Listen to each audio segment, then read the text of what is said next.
Hello, ladies and gentlemen. Today I'm back with another interview.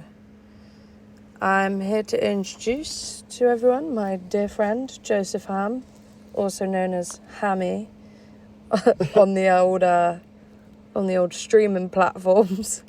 So, introduce yourself, please. Hello, I'm Joseph Ham, or Hammy, on the old streaming platforms. Hope you're good. So, this is kind of like a strange format podcast because usually when I do interviews, I don't know the person at all. Me and Joe have been friends for, what? 4 years? Yeah, 5 years? about 4 or 5 years now. So it's not like I can really ask things that I don't already know. So I'm just going to ask things that you guys don't already know and pretend to be shocked when I find them out. Okay.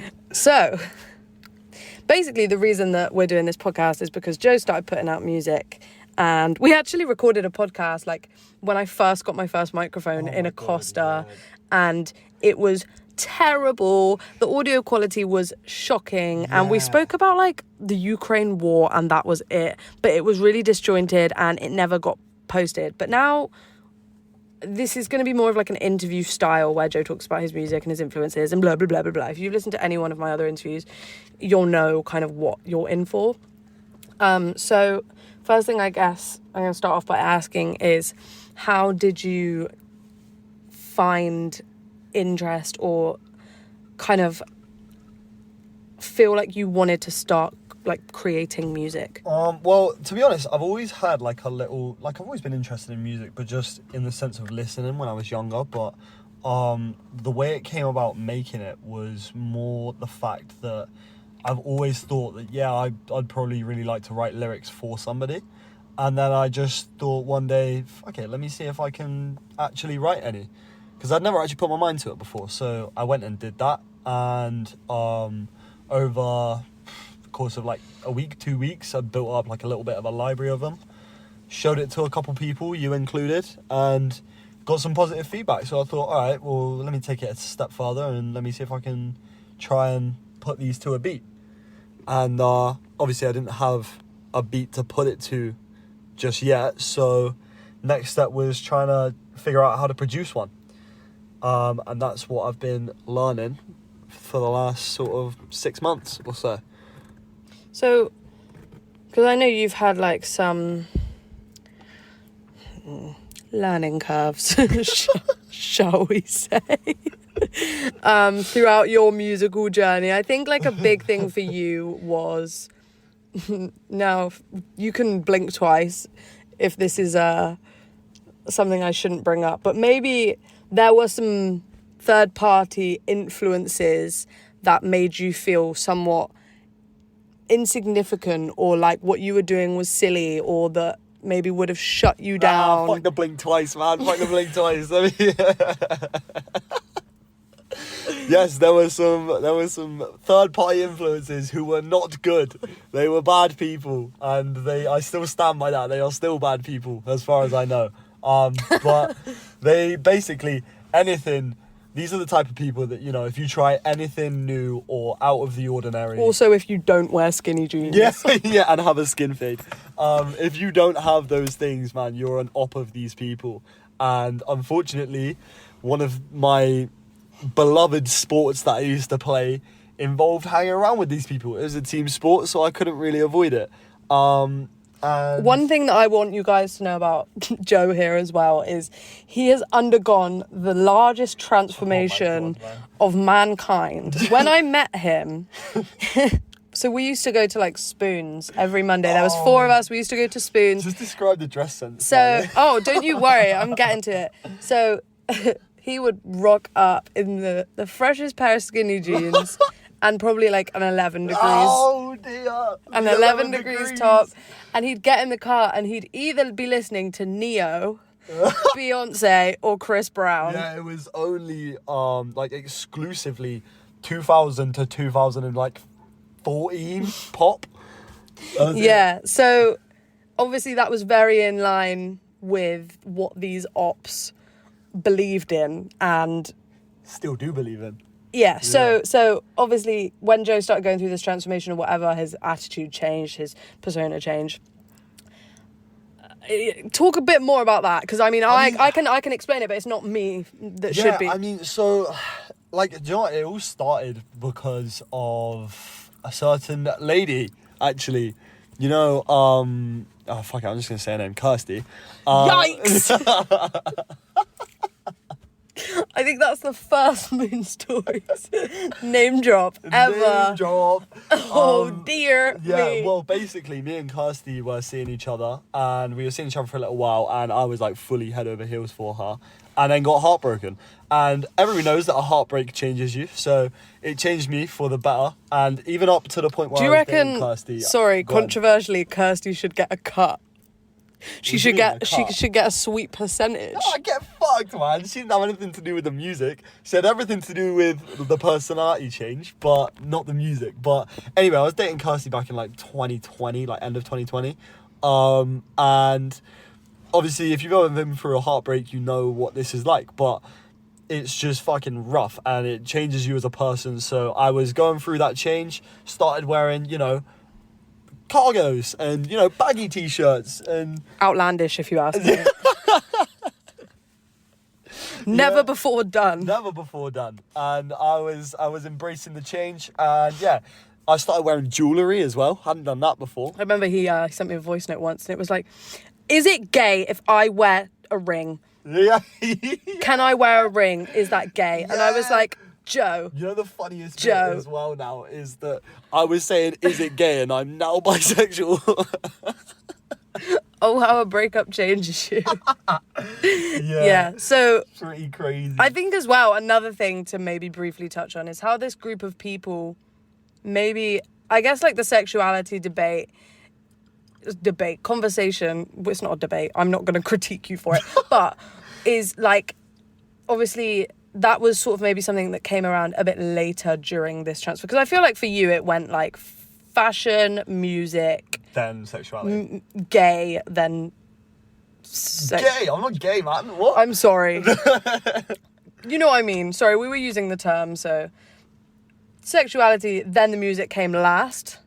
Oh, what? Yeah, so it went music taste, and then starting to make music was the last stage. Yeah, and I feel like you kind of did them in order of things that are like easiest to cope with people disagreeing with, because obviously So like true. coming out as any form of LGBT anything is like hard, let alone Around the culture like that, you know, like just do you know what, should I just say what the culture is, because I'm just yes, gonna I feel like the culture is you'll understand a little better once I say what the culture is, and it's rugby boys.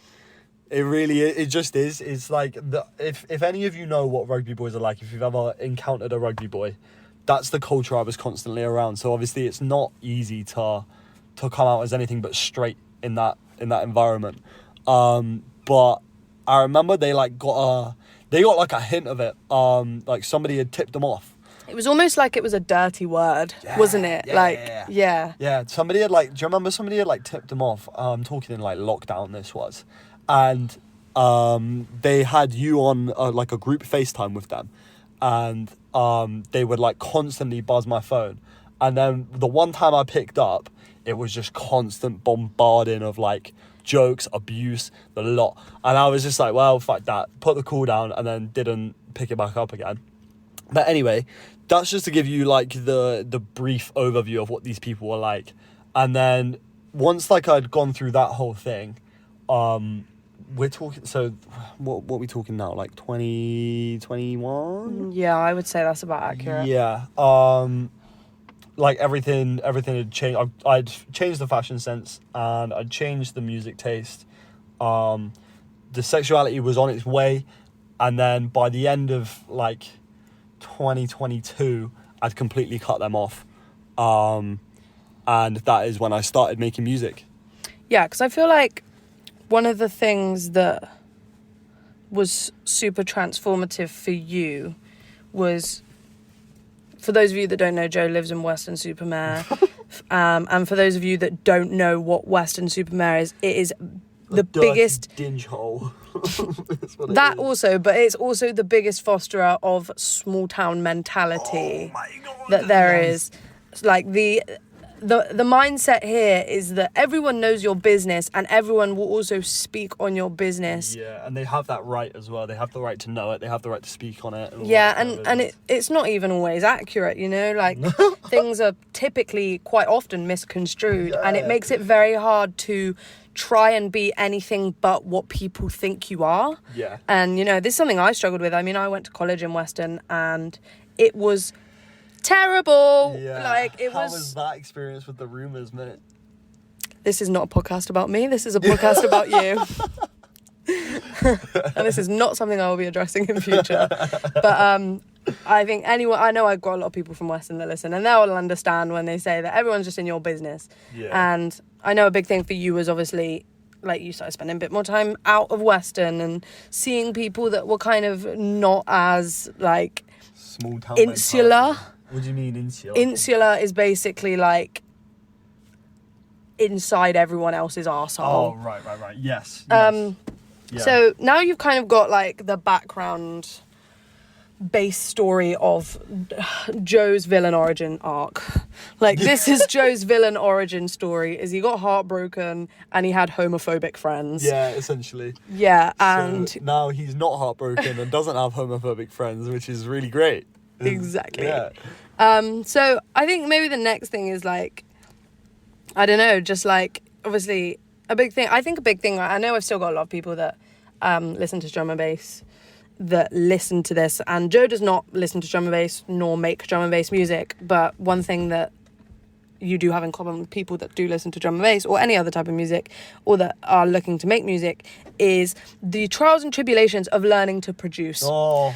Because, I mean, I've got a lot of friends Yikes. that are producers and that are great producers, but I've also got a lot of friends that have tried and they say it's super difficult. And Joe's sort of like in the middle, where he's been doing it for sort of enough time now that I think he's like picked up like the baseline elements of it and is just sort of like working on how to make it better. Yeah. And I think maybe just like speak a little bit about the production element and like putting a song together and how that's been difficult for you. Oh man, right. Well, I'm gonna give a little bit of advice to anybody who's trying to start that or has maybe started and not really gone anywhere with it. Research which platform is best for you, because one mistake that I made was choosing Ableton. As much as Ableton is great now. Sorry, just to ask, is this platform as in like producing software? Right, okay. Right. So yeah, sorry, I used the wrong term there. People call it a DAW. So if you choose the right DAW for you, oh my lord. Sorry. It's okay. It makes things a lot easier, because I chose Ableton, and as much as Ableton now is great for me, that I know like all the basics and all that kind of business, at the start it's super confusing. It's so confusing, and it's like there's so many buttons, there's so many options to choose from, all of this kind of business, and there's tools that can make it easier for you, like something like Splice is something I only found out about recently, and that has just really enabled me to just bang out beats recently. And it, like, find a process that works for you as well, because what I struggled with was just starting a beat was so difficult for me because I had nothing to go off. And it was actually one of Evie's friends that gave me some advice, and they said to put drum beats that you like from other songs into the software, and then you can build a beat off of that. But yeah, basically choose one that's right for you. I would recommend maybe Logic or FL Studio, because I don't know about Logic actually being simple, but I know it's very user friendly. But FL Studio is supposed to be very good for beginners, because it has a lot of presets. It has all the options available to you. Nothing's really that hidden. The other thing would be go on YouTube, go on Google, because that is how I learned. And as much as it's a ball ache trying to learn it, and it is kind of boring, it does really help. when you come to then apply it. I'd also say research exactly what you want to research, and what I mean by that is, let's say you've got a beat, but you want to edit it in a certain way. Like, for example, you want to do volume automation. Research how to just do volume automation. Don't do a whole 30-minute video just on volume automation. Just research how to do it and then figure it out for yourself, because that's the way you learn. Or at least that's the way I learned. I mean, yeah, I agree with that, because fine, I don't fucking edit my videos, but like when I tried to a couple times, I would like sit down and watch a video, and after 5 minutes I'd be like, boring, you think you know better than me? You don't. Yeah. And then I'd just be like, and then I'd go back and I'd be like, well, I don't know anything because I didn't pay attention. Whereas like if I read it and like I just had like instruction 1, instruction 2, instruction 3, and then I could kind of just figure it out myself. Yeah, that's what I find easier, as well as if it's like, so for me, I literally learned about volume automation like 2 weeks ago, and it was very much a sense of, right, how do I activate it, and then how do you use the sliders? And then once I learned that, I was like, all right, I can figure the rest out for myself. And then I just played around with it for a bit on a beat that didn't really matter. And then you can apply it to something that does matter, and it works nicely, and you've got, you know, the knowledge there. But yeah, I literally started with nothing, no prior music knowledge, nobody who I knew in the industry. The only people, like I said, Evie's friend gave me some advice. I still don't know who that is. I think it was probably Ollie or Trent, so that'd be Nexus or Formula. One of the two. I've said that the wrong way around. Ollie is Formula, Nexus is Trent. I don't know which one, but it would probably be one of them too. So shout out to them. Yeah, shout out to them, because that was great advice. But yeah, I literally started with nothing, and I have learned everything from Google and YouTube. So just rinse those every time you need something, and that is literally how I've gone about it. And then just recording studio wise, choose the cheapest one, because like as much as it will need lots of editing, you can, like, the editing's free. Editing is so free. Recording is not free. It's like £10 an hour at a pirate studio. So, you know, like there's definitely ways to go about it which can save you time and money, but whichever is more valuable to you and what resources you have about, really. Okay. Sound. Well, that's that question covered then. I feel like you yeah, fair enough, Joe. You know a bit more than I thought you did. Thanks. Sorry, I didn't even know what voice automation is. Anyway, I feel my next question that was in my head for the last 5 minutes is like just to tell me about your influences, because I feel like I've kind of shaded you by saying that you used to listen to Neo and like So just kind of tell me a bit about your influences and how they influence your music, I guess. Okay, so number one influence of Wonder Who. Guess who? Nah, you're never gonna believe it. If you know me, then you know who it's gonna be. But it's Songer. And if none of you have heard of Songer, then grow up. Yeah, grow the fuck up. But yeah, go listen to his tunes because they're fucking sick. But anyway, there's one particular song, Alphabet. This man is a very clever man with his lyrics, and I always admired that. And that is something that I have tried to replicate in my own style, which I think comes off, especially in the latest song that I've put out. But yeah, so Songer, number one. Another would be Eminem, actually. I've not really focused too much on the lyrical part of that, but more the sense of how he flows on beats. And I don't think I try and replicate that at all, but I definitely admire it, and it makes me want to produce more music. But others would include Ocean Wisdom, just, again, flow-wise.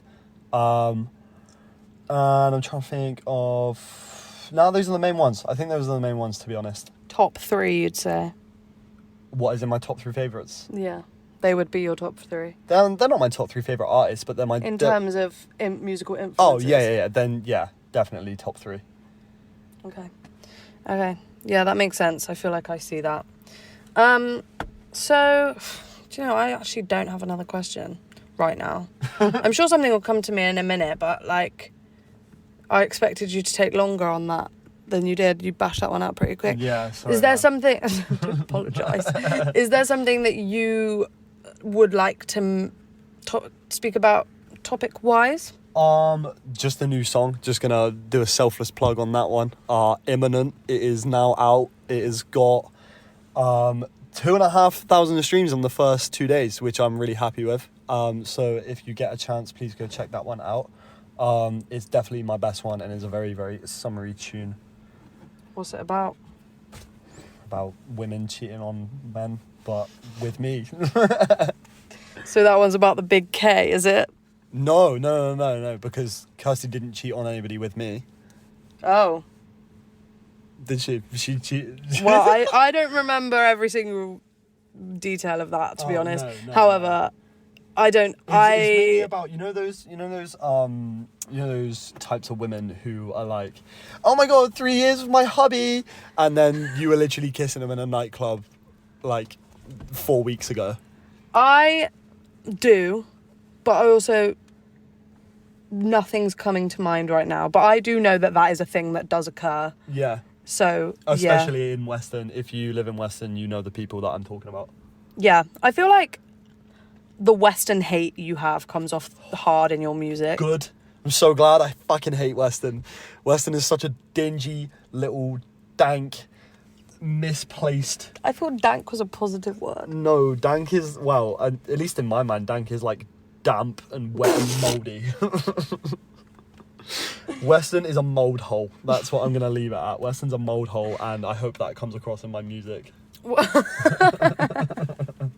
Maybe that should be the title of this podcast. What, Western is a mould hole? And I hope that comes across in my music. I hope so. I hope that's the title of this podcast. Okay, so I guess like maybe my final question that I'm going to ask is like, where do you see this going? Or like, what is the future aspirations? And I know obviously it's like, play at a festival. Like obviously those are like... Wait, what did you say?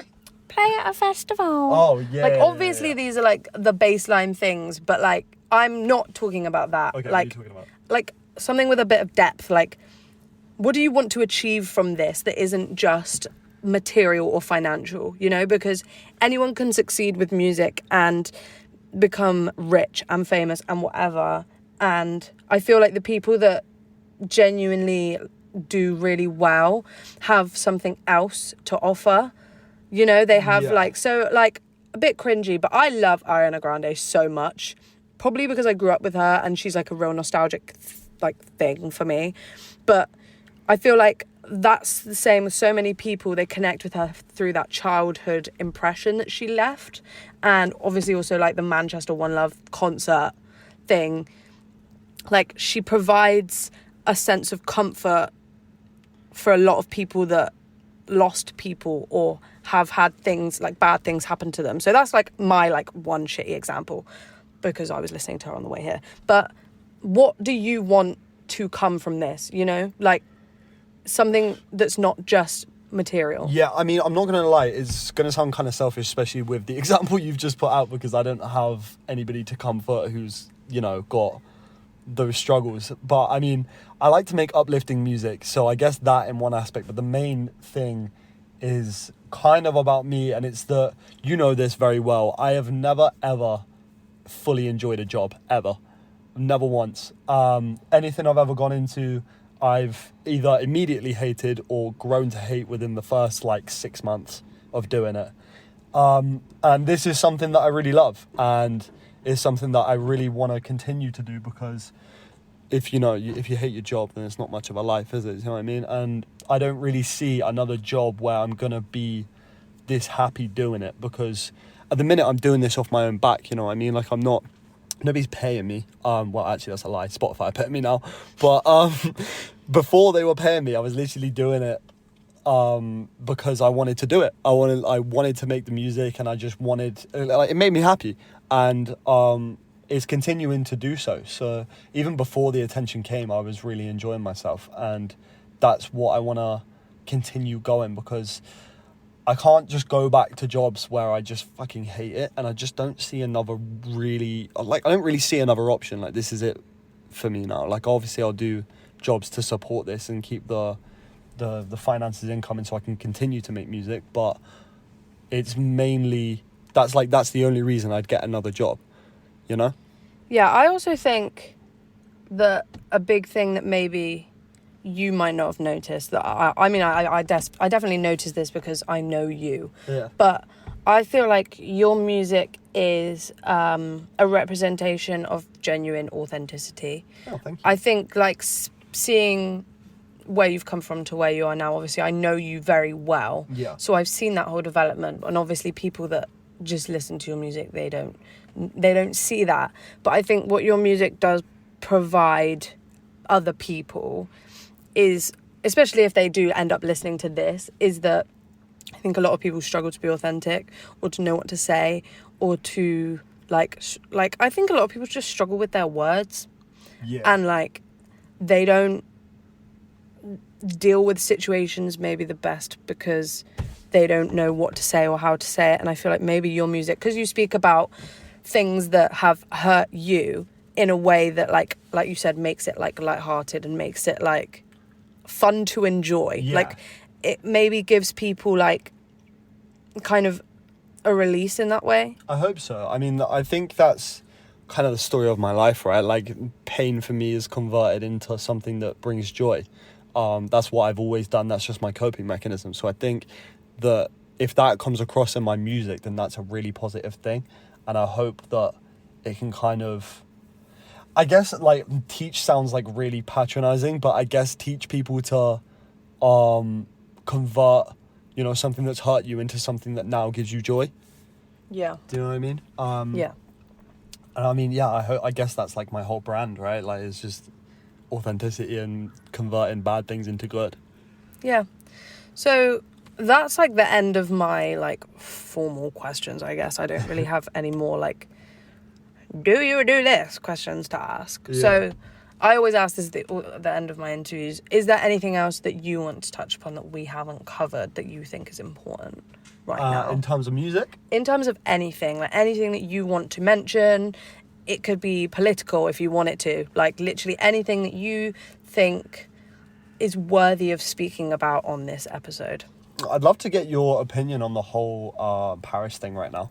I'm really glad you asked about that, because was actually in my head too. Oh, okay, good. I mean, my opinion is burn it all to the ground. You know what I'm like. No, I know you exactly know, what you're like. I hate hierarchal structures in society. I always have. You know that. Yeah. I don't think that, like, why can you... Don't tell me what to do, you know? Yeah. And I think the French embody that super well. Oh, super well. And that's one thing that I do really respect about the French is, like, that, let's be honest, the English are all pussies, and we're just like, oh, I don't like the government, but we're not actually doing anything about it. You know, I think Paris is a great example of people, they're going out and they're doing something about it. Yeah. And I think as much as it shouldn't have taken a death for that to happen, it's like at least they're not just sitting back and going, oh well, because I remember when there was all the BLM protests, like the Bristol one, and a lot of my family are very conservative, unfortunately so. Yeah, mine too. And I told them that I went, and they were like, wow, that was terrible, did you see what they were doing? They pushed the statue in the river. And I was like, do you know what that statue represented? Yeah. And they were like, yeah, but that's an an old old mindset. statue, and it was whatever. And it's like, as much as they don't agree with what's going on, they're happy to still vote Tory every year. And that's one thing that I just don't understand. And maybe it is shifting mindsets, but I do think the UK has a very backwards mindset towards a lot of things. I think, you know what, I think part of the main problem is that we are home to a lot of elderly people who were just raised in that generation where, you know, well, the Labour Party fucked it up, so we have to vote Tory, and it's not. I love Winston Churchill. Yeah. I hate anybody with melanin. Literally. Story of my life. If you have a dual nationality, don't come here. Yeah. But yeah, so I think that's part of the problem, that we are home to a lot of people with that mindset, which is why nothing's being done about it. Probably because, you know, they couldn't physically do anything about it if they wanted to, for one, but for another, they don't want to, you know? I think Bristol is actually like a bit of a calling point for people who are against that whole mindset. I think Bristol and Brighton are super progressive. Yes, super progressive. Yeah. I mean, fuck knows about London. I wouldn't go near London if you paid me, to be honest. I fucking hate London. I don't really enjoy that area, but I mean, I've been to Brighton and I love Brighton. Brighton's so nice. Eastbourne, all of those kind of areas. Although I think Eastbourne is, again, mainly filled with old people. I wasn't really in Eastbourne for the political stance, to be honest, but yeah, those areas are super nice, super progressive, which is great. But yeah, I wish we would take a, well, fuck you attitude like the French have, because, you know, that policeman fucked up. He clearly fucked up in the most tragic way possible. And now there's been riots about it, which is so great, and I'm so glad that's happened. Do you know one thing that I think as well is really important to touch on is that nothing has ever changed through peaceful protest. No, never. And one thing, obviously, I can't remember, something bill. There was that bill. I remember the bill. Some bill was passed. By that giant mega hoe. Yeah. Was it Priti Patel? Yeah, that giant mega hoe. Sink her on a ship. Genuinely. Put her in that submarine, man. Yikes. I'm going down. I'm never getting invited to the Houses of Parliament. Not that I would go anyway. Oh no, what am I going to do? But yeah, they basically changed the human rights bill a while ago and made it illegal to protest if you weren't aware. Oh, no. You're allowed to protest, but only peacefully. Yeah, and also only if they say so. Oh, yeah, only if they allow the protest. Yeah, and I think one thing that's super important to understand that Priti Patel, I think, is forgetting is that there was a woman who chucked herself in front of a horse so that you could fucking vote. Yeah. You know, I can't remember her name. I'm sorry. She was a suffragette. I'm letting myself down as a woman here. Yeah. But if she hadn't chucked herself in front of a horse and made a ruckus, and if they hadn't set fire to buildings and been aggressive in their standpoint, you wouldn't be in the position you are today, you know? So true. You wouldn't have that power, Priti fucking tell. Yeah. And I think it's like, look at our history, look at where you are. I'm pretty sure as well that she's not like English or fully white. She's not. And straight up, she's not. Especially during like I know BLM obviously is specifically focused around like African-Americans. And like black culture, but applying that to any culture, if any culture comes under threat the way that the black community constantly has, what are you going to do about it? If it's your culture, Priti Patel, she's got the funds to fight it, and that's the most. But that's the thing. The thing is that's upsetting is there will be people that are part of her culture that are homeless or that live in shared housing, or that don't have the means, and their only way to stand up for themselves is to protest. And no, it's not always going to be peacefully, because you don't get anywhere through peaceful protest. No, you don't. And if you look at it, when they put that statue in the river, it went viral. It was all over the news, and people started doing it all over the world. I was going to say, it's international news, wasn't it? Like, people in America heard about that. Yeah, and I think that it started a movement, and no movement ever starts by just, like, sitting and being polite. No. You know? And I think that's one thing that the English... Like, please give me rights. Yeah, the English, I think, are super, super good at being polite and also super good at being rude. We're so polite, we're nice, but we're not kind. No. And I think that's one thing that is our great downfall, is that we will say our P's and Q's and we'll say sorry 100 times and we can queue really well, but we're now not allowed to fight for what's right. Yeah. In a way that gets things done. Yeah. Because someone said so. I mean, do you remember the whole, what was it called? Sarah Everard thing that went on, and the riots that were in Bristol about that, and you know, people actually fucking listened, because shit was bad. Like it was really bad. People were kicking off, you know, kicking in doors, kicking in windows. There was like £1 million worth of damage, right? Yeah, there was a lot in Bristol, a lot of damage in Bristol, and only then did, you know, people start to listen, and due to obviously the thousands of protests that happened around that subject, the policeman was eventually put in prison, I'm pretty sure, wasn't he? Yeah, I think so. So, yeah, I mean, if you know anything about that case, then obviously you know what went on with that. But if you don't, then essentially a woman was raped and murdered by a police officer. And he essentially was probably going to be let go unless, you know, those protests happened. Yeah. I also feel like... I kind of also feel like TikTok and social media, specifically TikTok and Twitter, I would say, are kind of like, they've really helped like the widespread knowledge of these issues that go on. It's such a big tool. And do you know what's crazy as well? Actually, talking to my parents about, you know, how the media will hide things from them. You know, BBC News will hide things and, you know, like all of that kind of business. Anything that they don't want you to see, you don't see, essentially, if you just watch TV. So my parents straight up didn't believe me when I told them that. And I thought, well, I'm just going to show you the evidence then. And showed them all the evidence of what was going on around the world.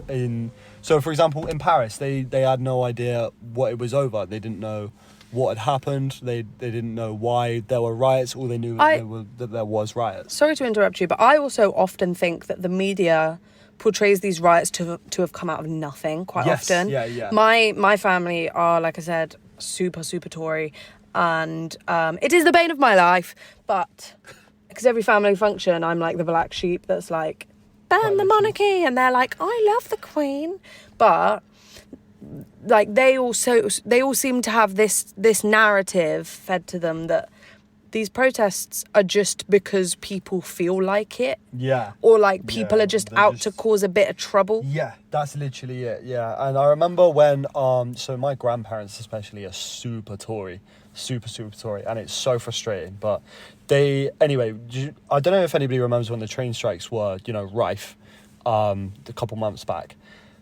All they could see in the media was that the train operators weren't negotiating and that they weren't making any effort to reason with the government on pays and anything like that. And the media was portraying that these people who were protesting already were earning 60 grand. And that wasn't the case. It was more the workers on the trains rather than the train drivers who were protesting, you know, for workers' rights, for one. I think it was, you know, the right to sick pay or something like that, which is, you know, a basic human right, I'm pretty sure. And the media just didn't show it, and they didn't show why they were doing it, and they also portrayed that, you know, they were being selfish and that they were just doing it to cause a ruckus and that they were being unreasonable and not trying to reason with the government. When actually, it was the other way around. The I think is the union of the train line, whatever that union's called, were desperately crying out for the government to reason with them. They kept putting forward new offers that, you know, would work for their workers and the government, and that they'd done the research, the government had the funding, all of that, and the government would frequently deny it. And I only found out about that through social media, because there was many an interview with well-known presenters that just never got aired because they quite clearly portrayed the actual case, which is, you know, the government weren't, you know, helping out, which is so interesting to see. And my parents, when I showed them that, were very like, oh, well, you can't believe everything you read online. And it's like, so you just trust the media that's not showing you this side of it? It's only showing you one side of the story. Like, what's the point of only listening to one side, you know? Yeah, I think the media is a super powerful tool, and I also think it's used as a manipulation tactic. Definitely. And I think Paris is like a really key example of, like, if you look at the media recently, it's been about a submarine with 5 billionaires, and it's like, does it matter? Yeah. Like, respectfully, because I know those people lost their lives, and that is terrible. But how many people have lost their lives to police brutality? Yeah. More than 5. Way more than 5. And they didn't pay 250 grand to go and lose their lives, did they? And people who killed them probably got off scot-free as well. Yeah, I think that's the thing, is the injustice is becoming so much more evident, and it's almost like unavoidable. Like, maybe it's just my corner of the internet, but to me it's painful. Like, I turn on the news and I just think, like, I don't turn on the news. I go downstairs and my mum's watching the news, and I just think whatever you're being fed right now is embarrassing. And it's embarrassing that there's still this bullshit narrative of, like, we the great, Britain the great. Yeah. Do you know what it reminds me of? You know how I can't remember the term for it, but you know how Americans view themselves as, like, the only country on earth? Yeah. Yeah, it kind of seems like it's going that way, and I hate it.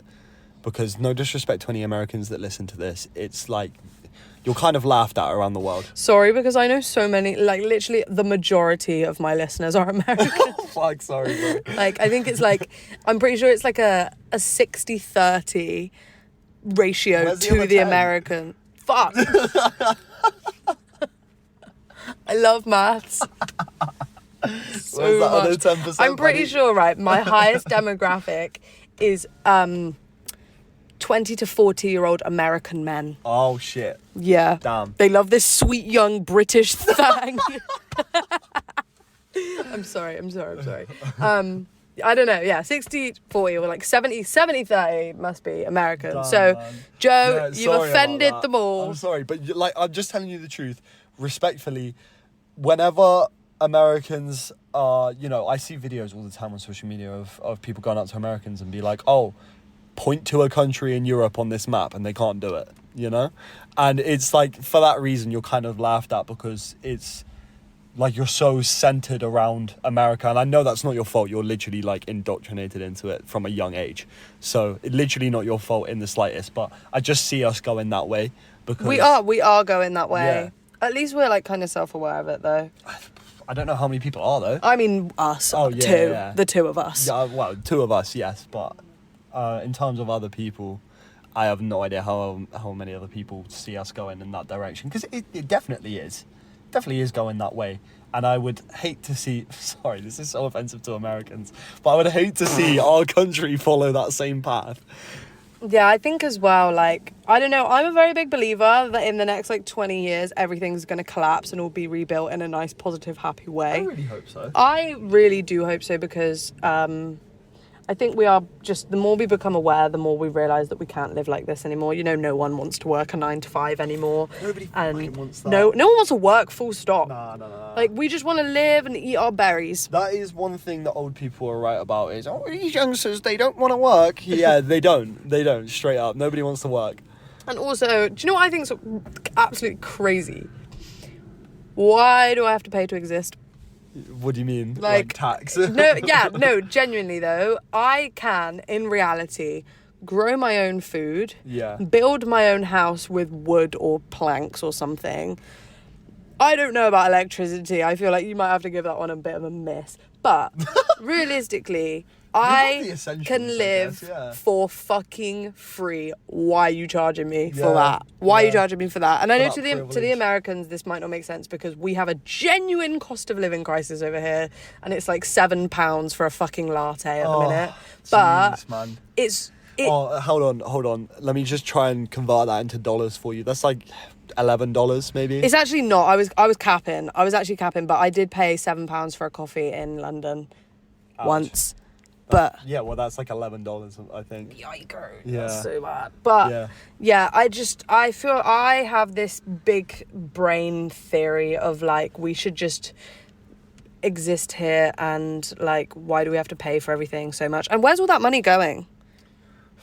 In their pockets, mate. That's where it's going. You see how rich Rishi Sunak They're is? racking it up on the tables. That's what they're doing. Yeah, true. So true. It's going in their little plastic baggies. That's what it's doing. So true.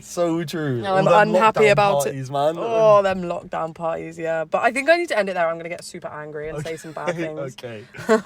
Thank you so much for being my guest. Thanks for having me on, man. I really appreciate it. And stream... Give me the tracks. Stream Imminent, that's the most recent one, but there's also Kickoff, Tech Fleece Warriors, Winter 20, and Privileged Freestyle that you can also stream. I will link them all down below. Love you guys. Thank you. Bye. Mwah.